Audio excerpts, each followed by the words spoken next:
जय भारत माता की। मारी बात हूँ लीजो, ध्यान हूँ जो, मन लगान हूँ जो। राजस्थान सरकार अपन वास्ते बहुत अच्छा काम करा रही है। रोड रो काम है, सीवर लेन है, पानी री लेन है, बिजली री लेन है। तो अपने सब ने मिलने सहयोग करना है। कोई तरह की नहीं रुकावट पैदा नहीं करनी है। आप जिन चीज रमो ने पढ़ाई करियोड़ी है नहीं, तो उनमें आप तैयारी करो नहीं, उनमें उन्नति हुई। तो आप सब ने निवेदन है कि नहीं तरह की रुकावट पैदा मत करो। तो आपने आई चीज़ कहनी चाहूँ कि अपनो खुदरो मकान बनाओ। कोई एक दिन रमो ने कमरो बन जावे, कोनी बने नहीं जर बचे।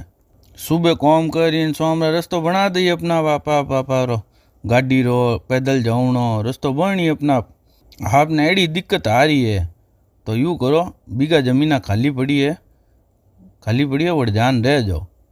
प्रॉपर्टी डीलर कौन लेनी चाहो तो प्रॉपर्टी डीलर कौन ले लो, जमीन मालिक कौन ले लो। बाकी आप सब जना समझदार हो। मारो तो ओ इसके है भाई रे। जय श्री किशन, जय भारत माता री।